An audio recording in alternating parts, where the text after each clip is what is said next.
Coming up tonight, what we know about Changi Airport's COVID-19 ground zero where most of the cases were found.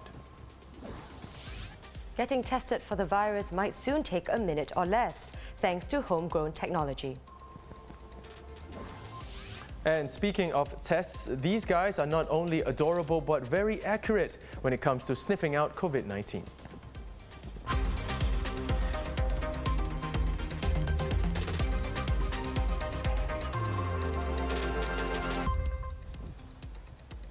This is the Straits Times Newsnight. I'm Dylan Ang. Good evening, I'm Chao Suen.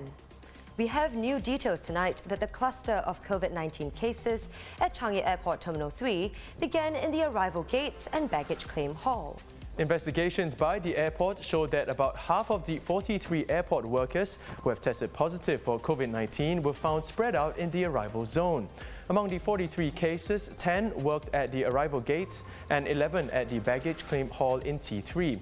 Changi Airport Group CEO Lee Xiaohyang describes these areas as the sites of primary infection, where staff and arriving passengers came into close contact.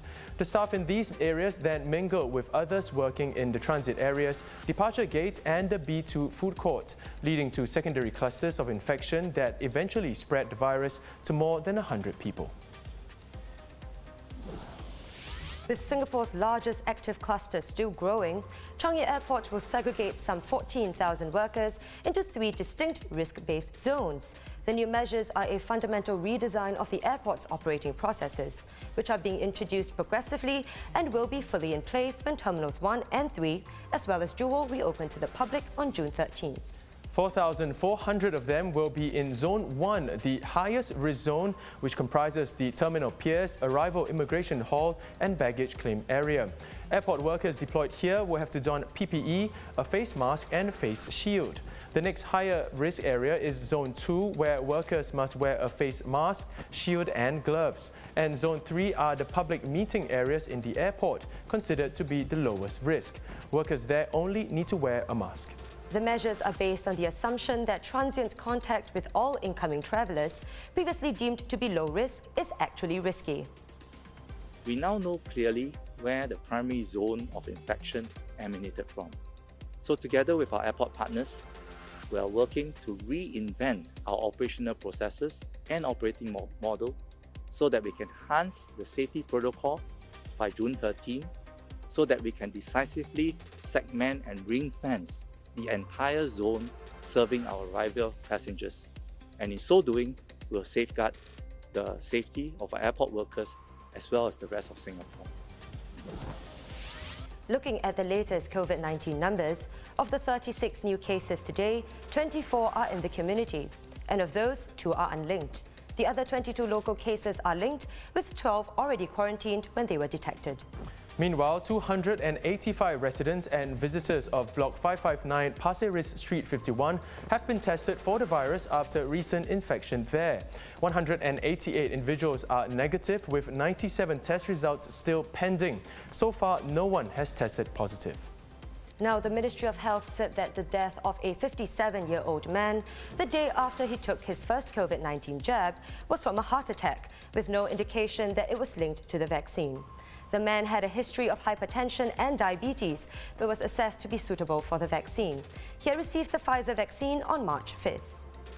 Now, this woman, seen in a viral video for refusing to wear a mask at MBS, is contesting a charge for failing to wear a mask at Newton Hawker Centre last year.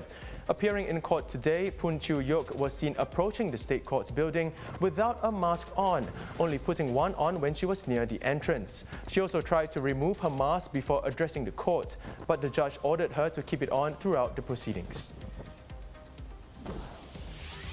And now, Singapore's autonomous universities will be able to admit more students this year, as overseas study options continue to be disrupted by the COVID-19 pandemic.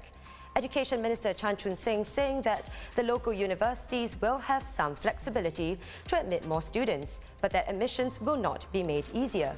The 6 AUs in Singapore are NUS, NTU, SMU, SUTD, SUSS and SIT. Electronic road pricing rates across all chargeable gantries will be reduced by $1 as tightened COVID-19 restrictions has brought down traffic volume. The changes mean that 13 half-hour time slots will have ERP rates reduced to $0. There will also be no charges on the Ayer Rajah Expressway and Kallang Paya Lebar Expressway. The revised rates will apply from May 27th to June 27th. The rates will revert to preschool holiday charges from June 28th.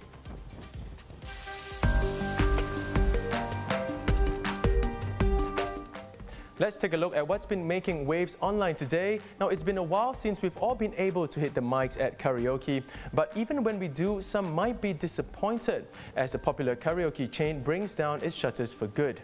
Known for its vibrant and trendy rooms, Mana Kineko has decided to close all 8 of its outlets here. It said, "We would like to take this opportunity to express our gratitude and thanks to all customers who give support to us. It's not goodbye, it's until we meet again." And here's one closure I am really disappointed by. Independent Cinema The Projector will be temporarily ceasing operations from May 31st to June 13th, shutting down its main location at Golden Mile Tower and its pop-up at Riverside Point. This makes it the second operator in recent days, after FilmGuard, to voluntarily go dark due to tough business conditions caused by new COVID-19 measures. Now, getting tested for COVID-19 might soon become a quicker and more comfortable experience thanks to a locally developed breath test that can generate results within 1 minute. Developed by Breathonics, a spin-off company from NUS, it is the first breath analysis system to secure provisional authorization in Singapore. Breathonics is now working with MOH to run a deployment trial of their technology at one of the land checkpoints alongside the current compulsory antigen rapid test. Now meet Asher, Kip, Lexi, Marlo, Millie and Tala.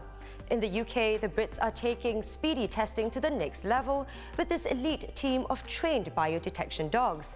They can sniff out the disease in under a second. A study found that people who are infected with coronavirus give off a distinct odor, which these highly trained dogs can detect with pinpoint precision. The dogs can identify the odor over 94% of the time and know when there was no disease present in over 90% of cases. Adorable and accurate. What more can we want? Heavy metal might not be the first thing you associate with the presidential palace in France, but that's exactly what greeted Emmanuel Macron at a private gig in his gardens yesterday. The act by French band Ultravomit was part of a YouTube video by comedians McFly and Carlito, who Mr. Macron had pledged to welcome in the Elysee if they succeeded in garnering more than 10 million views for a video promoting social distancing measures during the pandemic. The 36-minute video showing the duo and the president exchanged stories has since garnered more than 7.6 million views on YouTube as of today. Rock on! Now that's something I would like to see at the Istana, a band like Green Day rocking out with President Halima. Now that'd be cool. Not sure if 10 million views would be quite enough to make that happen though.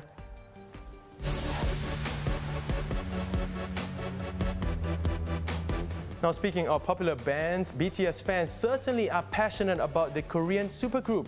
Fans tweeted about their new release Butter over 31 million times worldwide on launch day and more than 300 million tweets in a month leading up to the single's release. Twitter even rolled out a series of special hashtags and emojis for BTS fans around the world to share their excitement for the single's launch. I've seen those emojis and I must say, they are pretty cute. Yeah, I'm a huge fan too. And that wraps up the Straits Times Newsnight. Do visit straitstimes.com to see more news and videos. You can also subscribe to our YouTube channel by hitting the button below. Have a great evening and we'll see you tomorrow.